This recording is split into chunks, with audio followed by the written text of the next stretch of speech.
Welcome back at WNST, Towson, Baltimore, and Baltimore Positive. We're positively into the football offseason, into the playoffs and Festivus season, almost Super Bowl. But lo and behold, baseball is right around the corner. I got a guy here who has, you can't see it, it's off camera, but he has a whole blackboard over there counting down the days and the minutes until that first grapefruit pitchers and catchers report. Pitchers and catchers report is its own sort of baseball thing, right? That's we use that about 90 days out. Lou Jones is here. He has been stuck in the mud, up the purple mud of Owings Mills, the last 6 months, chasing the Ravens around, and Lamar Jackson, though not that much longer. You'll have to chase him. I know he is fast. But it is baseball season. And Luke, I know it's baseball season because John Angelos told me so on Martin Luther King Day. How are you, man? Doing well, and I hope you're not waiting for signs from John Angelos. You don't hear from him that often, so you would miss a few seasons most likely. But I yeah, didn't you get the say pitchers presser and and get the catchers reporting. invitation to that one, so yeah.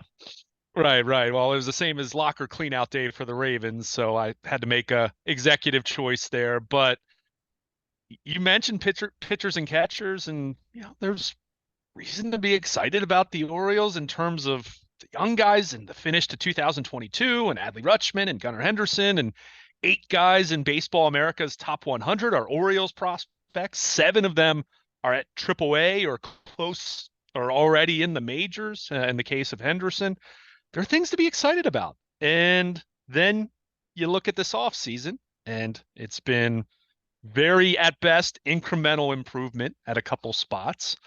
And then, lo and behold, John Angelos making an announcement for, in all seriousness, we'll get to the ugliness and the embarrassing part of this in just a moment, because that's the big headline, but a donation of a $5 million commitment to the College Bound Foundation to help Baltimore kids and kids going to college. And I mean, it's a great thing. It's a good thing.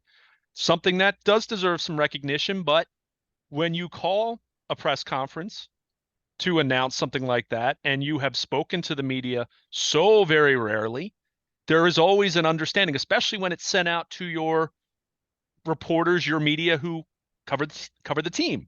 There is always an expectation that there is going to be some baseball business related questions that are going to go with that. It's kind of a, hey, we'll come out and cover this, but we're also going to have some other questions. So that was not out of bounds. Dan Connolly asking what he did was hardly out of bounds if you understand how this stuff works. But certainly John Angelos' reaction to that, I mean, at best, a bad look. I mean, that's the kindest way you could kind of portray what happened there.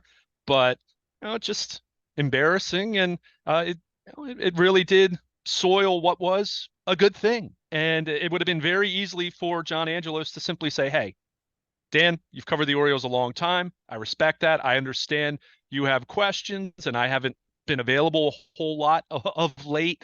But out of respect for this forum, can we wait until after this is over, and then I'll talk to you guys on the side? That would have been so much better way of handling this. That wouldn't have gotten any attention from a negative standpoint, right? You wouldn't have seen national outlets and national reporters picking up on this, regardless of what he had said after the fact. But when you go on to then lecture a reporter for, what was it, 3-4 minutes, whatever it was. I mean, we've all seen the video where it's just flat out uncomfortable watching it. Well, you completely soil what should have been a good PR day for the Orioles, and instead everyone's talking about the lack of leadership from the point man for your organization. I saw the window to his soul, right? I mean, literally sitting there, like, I've never had a conversation with that guy, and I used to see him sit behind home plate. The one time I waved him to come over to do the show, he didn't do the show.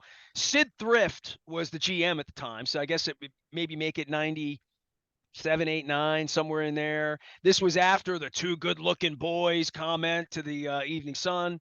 I'm going to re-release the Peter Principles because I literally wrote the history. I lived the history. I was on the radio every single day. I had to react in the newspaper to all the wacky stuff his father did, how he behaved. The Cal Ripken night where he took a 14-minute speech and got booed so much that Frank Robinson had to grab him, and they never show that when they show the Masson night. So the behavior of this family on the record, off the record, behind closed doors, what Frank Wren would tell me about in 1997, what Johnny Oates would tell me about looking beleaguered because he called down and said, play Gomez or bench Gomez. We want Sabo to play, like crazy stuff that happened through all the time. And even crazy stories about John Angelos that I know are true, and his youth and in the family, out of the family, running things, selling the radio rights off to the FM and pissing off dad. And then dad wants it back on the AM because dad's 100 years old. And like all of the infighting with their family, the poor treatment they gave Mike Flanagan, all these people, right? All of this, all you want, all the sycophants like Moeller ever preached to me was give him a chance. Give him a chance. Give him a chance. And I'm thinking to myself, I've been seeing that cat for 30 years. And I remember Sid said to me, Sid came over and did the show, right? And John was on like a golf cart or like something like on the backfields in Fort Lauderdale. It was 7:22 in the morning.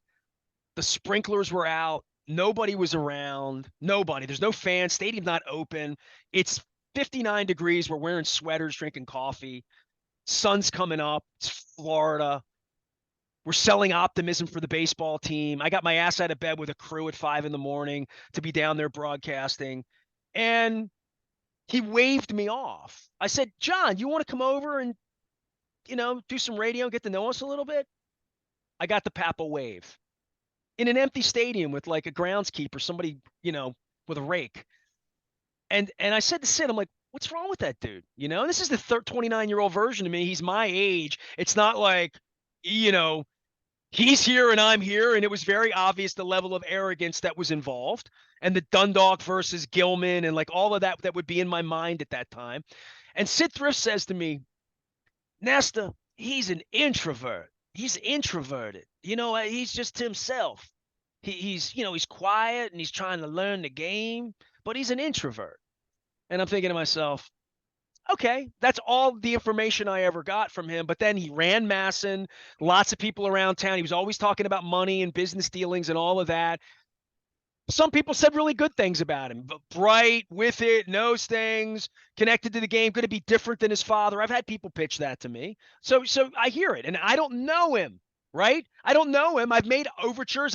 I saw Lou Angelos at a charity event a couple 7-8 years ago. My wife might have still been a blonde. It might have been 10 years ago, but I'm never where they are. They don't live here. I was in John Angelos' presence at the Preakness 4 years ago. He wasn't talking to most anybody. I was talking to anybody that wanted to come by, but it was very social. I didn't talk to him. He knew who I was. It was very clear. He looked at me and didn't want any part of me. And then I asked him that question 3.5 years ago at the tourism event, much different than Connolly, but not different because they threw questions to the crowd.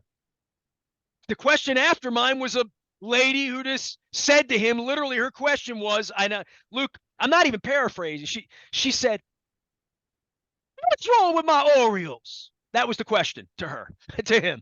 After my question about, are you moving the team? And he got the Rockets red glare and the Fort McHenry and as long as the flag is. So I'm the one that even asked that last question, ever asked of him about the franchise publicly. I think Locke and Forrest sat down with him a couple years ago, but like, if he's sitting down with you, you're intimidated to sit down with him because there's only so much you can ask or say or bring up history. As Dan Connolly found out, I would just say this, that display in front of the world with the camera on, looking over at the mayor and staring the mayor down, it was just despicable, disgraceful, less than professional, less than hospitable, less than human, less than decent, less than community oriented, way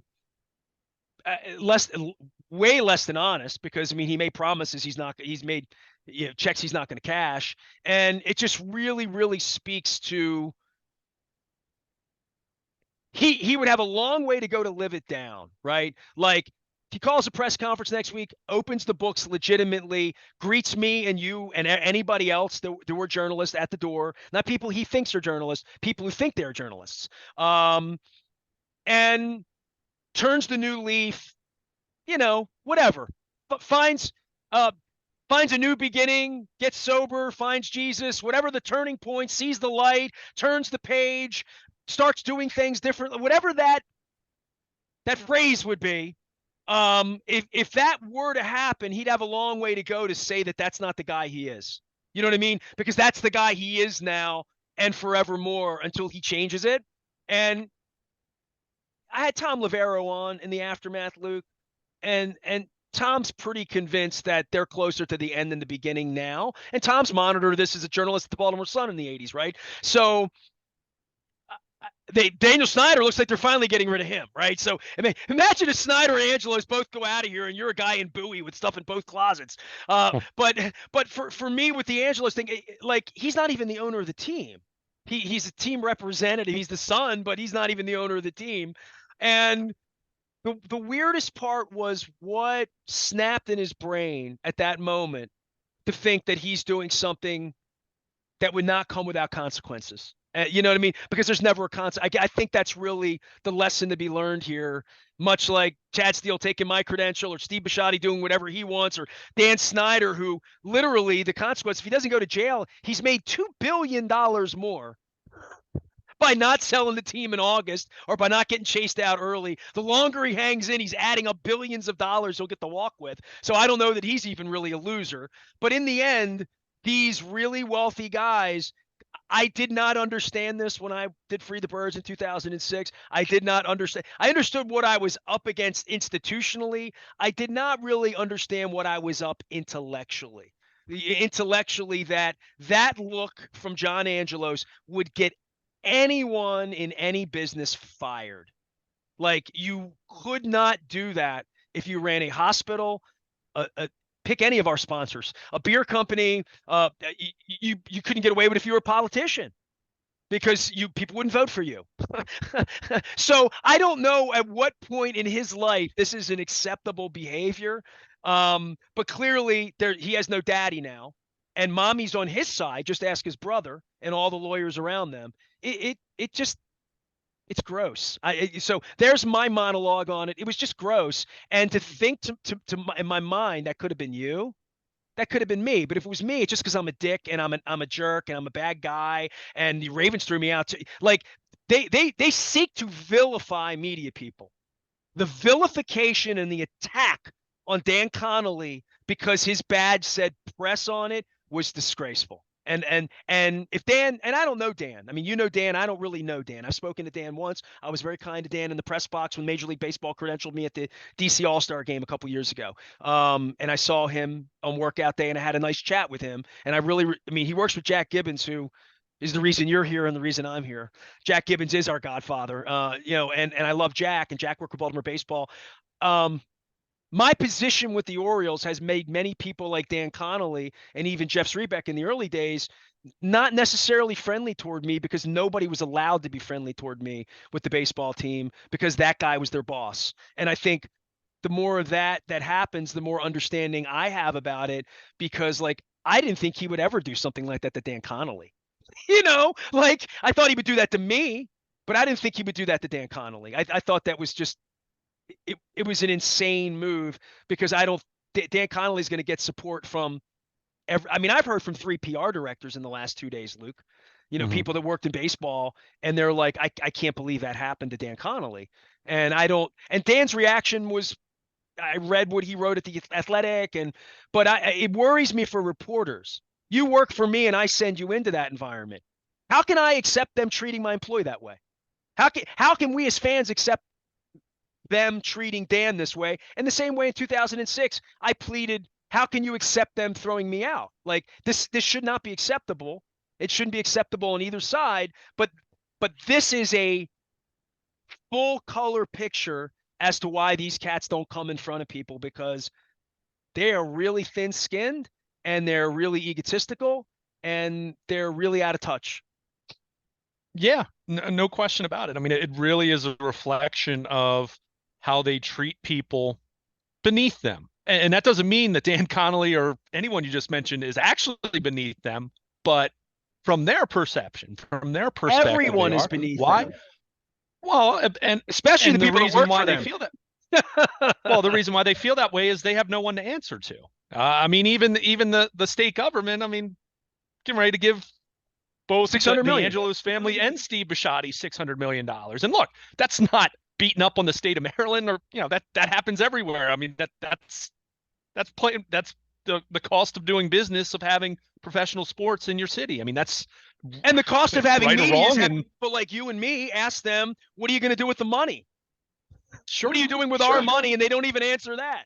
Sashi But Brown and Chad Steele showed up in Annapolis. Steve didn't even show up to take the check. Like, so, because he doesn't want questions from Pam Wood. Why is the yeah, state giving you $600 million? They gave him a rebate on what he paid for the team. I mean, we're in a different place when we're treating these people like they're gods.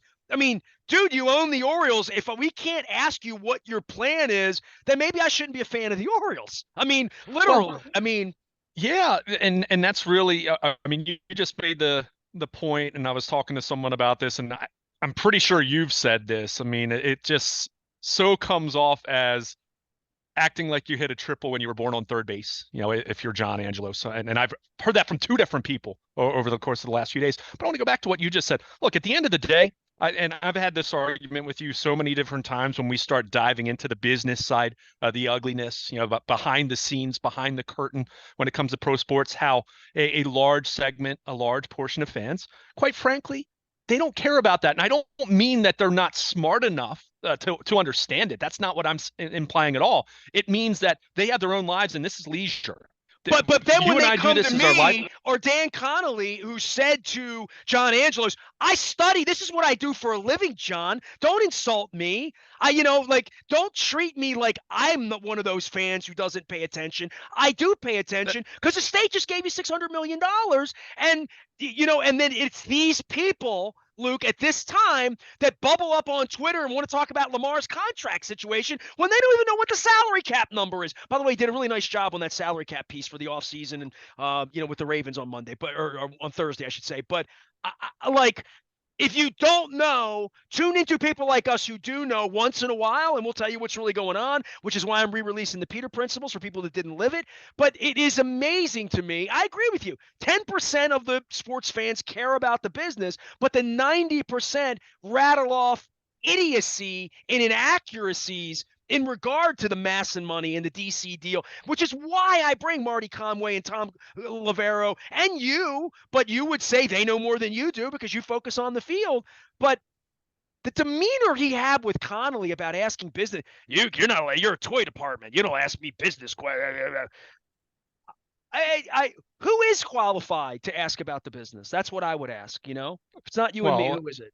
and when there's no transparency, it just makes it that much more difficult. But the point I was making was more so fans don't, a large segment of fans care about the product on the field, right?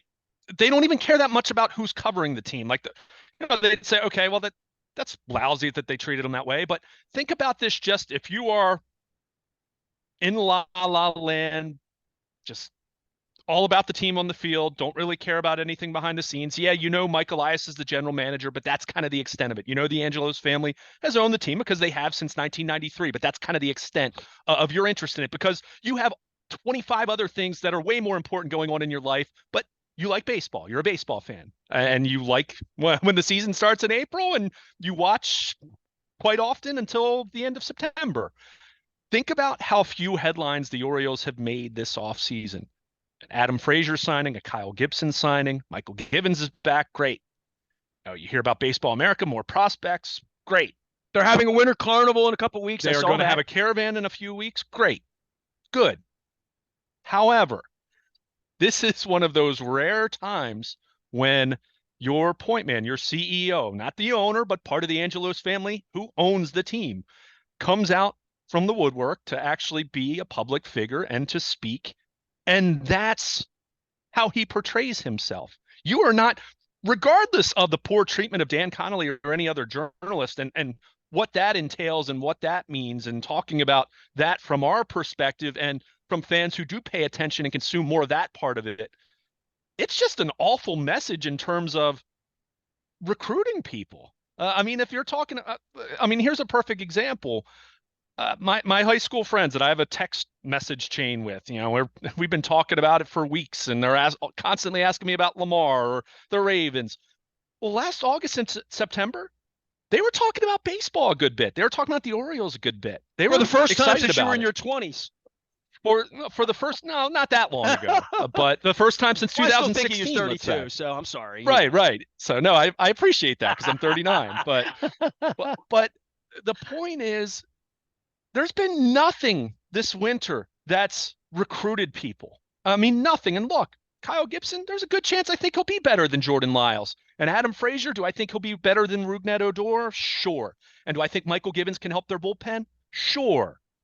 But are any of those guys really moving the needle in the way that going out? And I'm just using this as an example, not saying I would have done it, and we've seen how it's played out. But if the Orioles had signed Carlos Correa, for example, and he had passed the physical, which would have been a big if. Would they have signed him the first time, the second time, or the third time? Right, exactly. Maybe the Orioles were the cleanup hitter in that endeavor, but the point is, you haven't done anything to recruit people from a baseball standpoint this offseason in terms of doing anything new. Now, you're still selling Adley Rutschman and you're still selling Gunnar Henderson, and that's great. And look, there's still excitement, there's still optimism, and there's still hope and positive feelings about this team from a baseball standpoint. But let's not pretend Peter Angelos' voice saying, "Luke, we have enough good ball players. We have enough stars." But that's the whole right. But my whole point is, instead of striking while the iron is hot, they're continuing this, very incremental. Oh, are we really truly ready to be serious about contending in the AL East?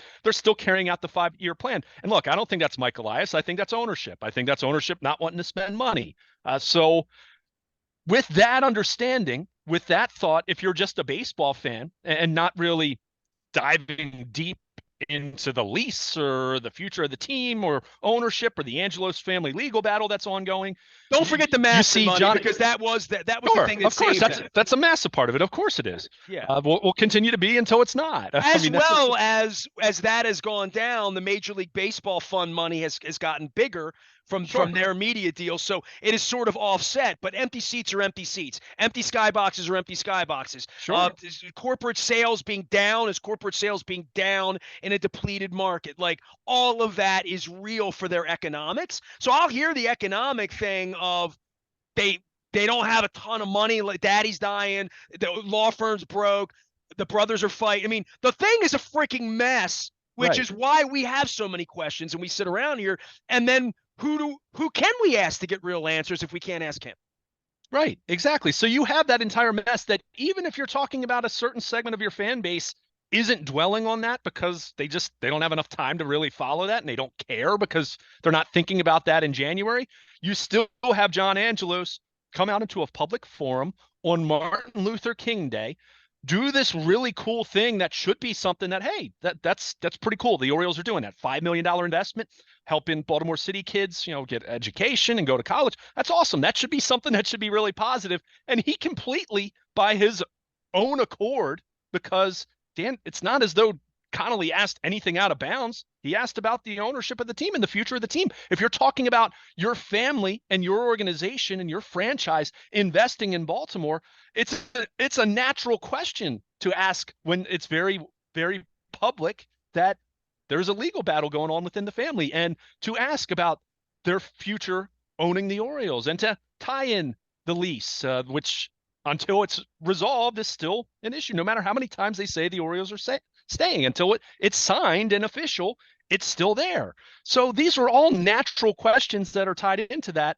And John Angelos then, on Martin Luther King Day, mind you, then chose to bully someone. Wow, that's a great way to recognize the holiday, right? I mean, it's just it's an awful look. It's a sign of someone who, quite frankly, doesn't really get it in terms of what position he's in and what that should mean. And as I'll go back to kind of the original point I was making, the Orioles have made so few headlines this winter to excite anyone, to bring people back to the ballpark. And then your chairman makes this headline? Boy, let me reach for my credit card right now to go on the team website and buy tickets. I mean, it's left no doubt as to what kind of man he really is. You know what I mean? Like, I've wondered. The reason I told those stories is 31 years I've been on the radio from the beginning, before the family got in. I've been in a room with him 5 or 6 times. I know a lot of people that know him, and I've never had any particular animus. I even thought at one point, like, when the old man's gone, maybe I'll be back in. We're the same age. Maybe he's a decent guy. Maybe somebody will drive away. I never did anything to him or his brother or his mother or really to his father, quite frankly, that wasn't done to me first, which was they lied to people. They were serially dishonest. That's the Peter principles. The Peter principles are they are liars. Peter lied to everybody about everything, bullied everybody and everything. He hated everything he didn't control. He abused everything he did control. And this is his offspring. And we all thought maybe he'll be a little bit different, you know? By the way, did you see the story about McDaniel's wife saying that Jim Irsay was in their house? And that's the reason he didn't take the Colts job, was because the owner was in their house and she's like, you can't work for this man. There's just like no way we're going to work for this man. And the John Angelos videos out there now, other than TJ Brightman and I guess Matt Dreyer and Marco Gentile and a handful of other people who work for him, I'm thinking to myself, who's working for him? Like all of the Masson people work for him, Rock, all those people, and I'm thinking to myself, this is your guy. This is his coming out party. And everybody that told me things are going to be different, give the boys a chance. And all I hear is Sid Thrifts. He's just an introvert. He's a nice, he's just an introvert. And I'm thinking to myself, no, he's a pit bull. He's born on third. All of the silvers. I mean, Right. every negative, purgative thing you could possibly say about the rich kid, there it was on display, and in the worst possible way, because it was directed at you and me too. It was directed at anybody who would dare ask him a question. Well, I mean, that's really where it's at. I mean, and that's disgraceful. Well, and again, I'm stepping away from just talking about it as a media member, because fans aren't media members. This is just, you're speaking, when you speak to the media, that by extension is you're speaking to your fan base. And when you have spoken so little, I mean, think about it. And this is where I go back to the fall of 2018 when they hired Mike Elias. John and Lou Angelos sat up there with Mike Elias and they took questions. And I asked them a question. I think I asked them about Brady Anderson's involvement in the organization at the time. And we found out Brady faded away and was no longer with them a few months later. But there was hope at that point in time that things were going to be different. Not that it was going to, I don't think anyone thought it was going to be perfect. By the way, if you love Brady, Brady's Team Lou. Right? Sure. Yeah, no, it is interesting because anybody that's Team John pisses on Lou in my presence. Like, it is a thing that you have to pick a side at this point, right? Like, literally everybody I know has a side on it. But Brady is interestingly Team Lou. And Brady was a strong-headed, sane guy for the most part. I didn't always agree with Brady, but Brady went the other direction. Right.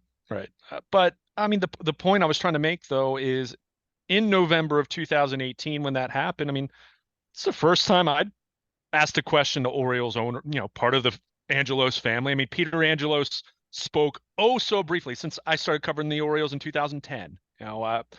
In the post-game locker room at Yankee Stadium after Game 5 of the Division Series in 2012, Peter did step foot in the locker room. Answered. I remember that night. I was waiting 2 for minutes you worth outside. Of questions. You came outside. You're like, Peter Angelos spoke. I'm like, what? Yeah. I mean, and for someone like me, and I was 29 years old at the time, and grew up an Orioles fan, and Peter bought the team when I was 10 years old. There was this, I don't want to say aura, because that usually, that would imply a positive association, but it was for me, it was very odd seeing him in person up close like that. I mean, that's how little visibility he had. At that point, that was only my third season covering the team, but I did not have another interaction with ownership until 2018. And at that point in time, John or Lou, I can't remember which one it was, but one of the boys said at the time that, they plan to be more accessible and more available. Well, we've seen how it's worked out 4+ years later. One of the rare times, and there's been there was a Zoom last year. He was part of a press conference when they announced, I think, the Billy Joel press conference or concert in 2019, the press conference for that. But it's been few and far McCartney, did he between. show up at McCartney or did he not? I don't think he was there for that. In all, Okay, okay. I was not there for that press conference, so I don't want to say that I was there and taking attendance, but I don't recall I him just being remember they held the McCartney jersey up and it said 22 on it, and I'm thinking, what does Jim Jim Palmer Palmer. think? Yeah, right, I'd exactly. never seen a 22 with anything else on it. Well, that was like Lamar having a number 8 a few years back when he threw out the first pitch. But no, it was it's one of those rare times where he had a chance to show his leadership, and instead he showed his lack of leadership in that spot. Again, it would have been so simple to just say, Dan, I understand you have questions about the business side of the franchise. Out of respect for this forum on Martin Luther King Day and the announcement we're making, and with the mayor being right here, can we wait until after this is over? I'll talk to you guys off to the side. That would have been perfectly fine. I would have had that would have been a perfectly acceptable, reasonable way to handle that out of respect for the announcement they were making with the $5 million investment. But to not only take exception with it, but then to go on and lecture for a few minutes, which hilariously included asking Dan Connolly if he was from here, which, okay, Dan lives in York now, and that's like me, but he's a Baltimore guy. Like he's a local guy. He's been here his whole life. He lives in York I'm now. guessing that Dan Connolly's never talked to John in his life then, right? Like, I mean, like for him to act that way, I don't know that that there's no relationship. I always thought that those guys in terms of knew, like a yeah, I'm yeah, in sorry, go terms ahead. of like a one-on-one type of, where he's ever had an exclusive or anything like that, I would guess not then. I mean, you never know. And again, we're talking about someone who's out of touch. You're not getting to know people. So maybe he has, maybe he had forgotten, or maybe he never asked because he didn't care in previous interactions. I don't know. But yeah, I mean, just hilarious to hear that from someone that, yes, has a residence in Baltimore. That is not the same as living here, as he would claimed living here every day of his life. And I mean, come on, man. I mean, Well, this goes hilarious. back to what pissed me off and got me sideways and led to Free the Birds. They lied about Yeah, everything sure. for 15 years, and I couldn't take it anymore. And the stadium emptied out, and I did Free the Birds because they lied about me. They assaulted me and lied about me, and then they didn't pay their bill to my company. So, like, that's how I was treated in 2004 and 5 and 6 when I was helping them sell tickets. So, like, yeah, I mean, all that being said, I love baseball. My name's Aparicio. I want it to be better. I believe it can be better. I believe, God, this thing where the Washington football team's going to get sold, it almost like gives me a smidge of hope Yeah. that there will be life after this here in some other way. But in the meantime, we'll just watch football all weekend long like we usually do, and get ready for a Super Bowl and get ready for. I mean, I can't believe you when I just did 30 minutes without talk. We didn't. You always said Lamar once, and it had to do with Cal Ripken, I think, didn't it? Yeah, exactly. I mean, hey, as I already said, and just my final thought, there is a lot I like about the baseball side right now. But unfortunately, one of the rare opportunities all offseason that John Angelos and the Orioles had to recruit people, well, you got that. Again, forget about the media treatment and all that, all the other elements of that you and I take much greater exception to than Joe average fan who, is a consumer and a fan as much as he wants to be because he's got a million other things going on in his life. He came out of the woodwork, and that's how he presented himself. That's how he presented his organization. Boy, that's not recruiting people to the ballpark, that's for sure.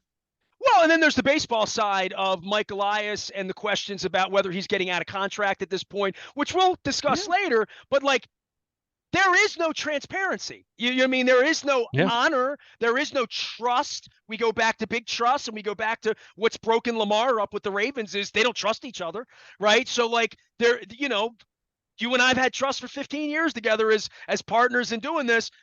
Trust, you lose trust one time and there's a problem. He sat there and lied to everyone, and they're going to roll the ball out on April 6th, and people will come and spend money. There came a point for me back in 2006 where I couldn't take it anymore, and it was Yeah. because of this. And it's 17 years later, and it's still this. And when people would say, is it getting better? I would always say, I hope. but I don't have any confidence. And now, like, as it gets better, we're now 6 months into the general manager saying it's go time, it's go time. He spent no money. I don't think he can be real happy. He's a competitive guy, Mike Elias. That I would say for all of this, I would have said to you, and I would have been the jerk. Have you seen their leadership? They'll F it up. In the end, their leadership will screw this up because they're not leaders. Because at the heart, John Angelos, not a good person, not a people person, not a leader of men. He's never led anything. He's born on third, thinks he had a triple. And this is what you get. And I don't know how you put your brand next to it. I don't know how you get a sponsorship. I don't know how you buy an Orange Club, VIP, Gold Club. I mean, you love baseball, but this is behind it. And I don't know how, if you're sentient, you can have confidence. It's a confidence issue. And that's something that Steve and Eric and John are going to have to deal with everybody who loves Lamar. Because Lamar's going to be gone, and we're going to have Derek Carr, or what, Tyler Heineke, or we're going to have something like that, or CJ Stroud, something, right? There's going to be something else, and they're going to have to sell it to the fans. You know what I mean? And they're going to have to be nicer than they've been to me and everybody else, I think. Luke, I appreciate you, man. I know you're watching football this weekend. I know we got a lot going on, monitoring stuff, and appreciate you. It was a great conversation. Absolutely. And hey, pitchers and catchers do report in a few weeks. And yes, I'm looking forward to it. Baseball and spring. This cold weather, as I get older, not all about it. You could talk me into spring training, right? I haven't been on a plane. There you go. I haven't been on a plane in like 7 months. Like, you could sell me on me and you at Yoder's Amish Market down in Sarasota. You could sell me on that. You could. There you go. Luke Jones, he is Baltimore, Luke. He is in Owings Mills and a little bit on respite, waiting for spring training and waiting for the shoe to drop out in Owings Mills, Greg Roman and other things. If it happens first, it'll happen on the WNST Tech Service. All brought to you by our friends at Coons Baltimore Ford. I'm wearing my Coons shirt right now. Dennis is here from 3 until 5 on Thursdays and again on Sunday morning. And I was loquacious about John Angelos with him as well. It's baseball season. I'm Nestor. We are WNST, AM 1570. Towson, Baltimore. We never stop talking Baltimore positive.